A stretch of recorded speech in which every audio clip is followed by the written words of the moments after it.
Hi, I'm bored. What's up guys, I'm Natalie and I'm here to talk to you about some medieval history fun facts. And one fun fact that isn't medieval but I just like a lot. I know what some of you might be thinking, which is how can medieval history be fun? And to that person thinking that, I would like to say, you're not welcome here. I'm just kidding, you're completely welcome here, and I think that I might change your mind about a couple of things because people are weird and people have always been weird and it's fun to talk about how weird people are. Alright, first thing I want to tell you about is the first king of Paris. His name was Hugh Capet, and at this time Paris was 7 acres. 7. For comparison, the college that I go to Boston University, it's about 100 acres. Just like the Charles River campus. But he did have the title of king, despite the fact that his city was only 7 acres. So he was one of the weakest, poorest lords in all of France. But since he had that title, people wanted to marry into his family for the legitimacy that it would give them. So slowly over time, he married out like every relative that he possibly could to make as many alliances as possible. And after 250 years, he basically became France. Moving on to one of my favorite things. This is about the Germanic tribes, pre-Christianity. So there was this very popular spell concerned with the problem that a lot of women had at the time, which is how to kill your husband without getting caught, you know? So here is a way to kill your husband if you need to kill your husband. I totally know how to kill your husband. Here's how it works. What you do is you go into your barn, because you have a barn, obviously. You get naked, as one does in a barn. Then you're going to cover yourself in honey. Stay with me. Roll around in the wheat that is in your barn. You know, your barn, we talked about this. Then what you're going to do is scrape your honeyed wheat body down. So you collect all of your honeyed wheat into a ball. And with that, you're gonna grind that into like a honeyed paste flour type of thing. And then you're gonna make a honey cake, you know, say some spells over it. I'm not gonna give you all the details, alright? I don't wanna be responsible, lawsuits, you know, whatever. Alright, but you're gonna make a flour out of that. And then you feed it to your husband, your cursed honey cake from your naked body in your barn, and he will die. Eventually. Alright, the next two stories are from an era that I call trickle-down Christianity. Basically, the way that Christianity was spread to Eastern Europe is that people from Western Europe, like, you know, the apostles and their descendants would come over and they would try to convert kings, because there were many kings at the time, just of small individual tribes. And if you converted the king could, you know, make all of his subjects convert. So this was like a strategic thing, you know, you start from the top and it trickles down. Of course, trickle-down Christianity works a lot like trickle-down economics in that it doesn't. During this time, you know, the Germanic population was largely, well, only polytheist. So sure, they could accept Jesus as their Lord and Savior, but he was just like another one of the gods. You know what I mean? So like they weren't really Christian, but they were down with Jesus. They were cool with it. But they really weren't willing to give up a lot of their traditions, so Easter is something that comes to us from the German tribe. Easter takes its name from the Germanic god Eostre. Eostre was known for having died and then come back to life. Sound familiar? So they would celebrate Eostre's rebirth during spring, at the beginning of spring. And you would gift your king eggs and bunnies, like rabbits, during this time. They were given as gifts.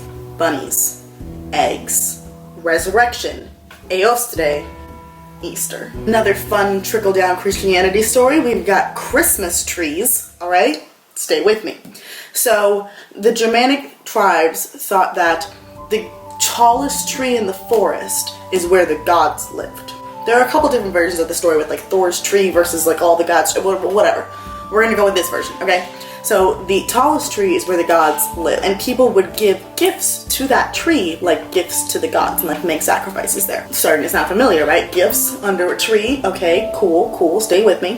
One day, a man, a saint, now a saint because of this action, decided that he was going to chop down the tallest tree where all the gods lived to prove to people that the gods were false, because if they were real, then he would get struck down immediately and, die horribly on the spot. And if the gods were not real, then he would be fine. So he goes down and he starts chopping down the tree. And word gets out of this. So a mob comes to kill him, because if they allow him to chop down the tree with all the gods, then they might face the wrath of the gods as well, which they weren't super down with.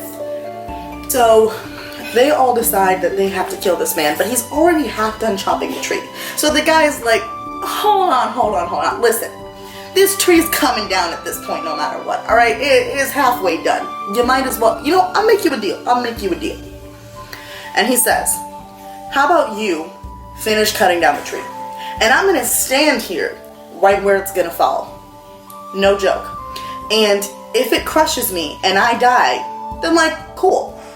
But if it misses me, then you know that your gods are false and Jesus Christ is, your Lord and Savior. And, God is the only God. Okay, Christian God is the only God. So that is the deal that they make. So the man stands there, and when the tree is coming down, he makes a sign of the cross in front of the tree. And apparently, the tree splits in half and lands on either side of him, perfectly missing him. And that is why we have Christmas trees. Disclaimer, you can decide whether or not to believe that, but I think it's fun. The next thing I want to talk about is one of my favorite things, and it is the pseudo-Isidorian decretals. They were just called the decretals, but they were attributed to someone named Isidore, who, didn't exist. So, basically, the church needed a way to make themselves, real official. So what they did was they forged a bunch of documents to make laws. So they're fake letters, etc. One of those letters is the Donation of Constantine. The Donation of Constantine is a fake letter that basically gives bishops the right to rule over all religious matters in their city. But not only the religious matters, also the secular matters. So it basically put all the power in the hands of bishops. The documents were obviously fake. Some of the letters were accredited to popes who never existed.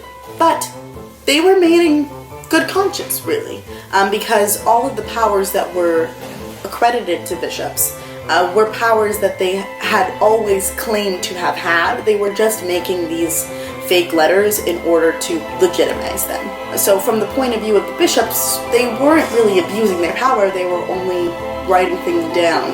They were documenting, basically. Okay, this last fun fact is not about medieval history, it's about American history, but I love it, so I'm gonna leave you with this. There is this sort of analogy that in Congress, the House of Representatives is the hot tea.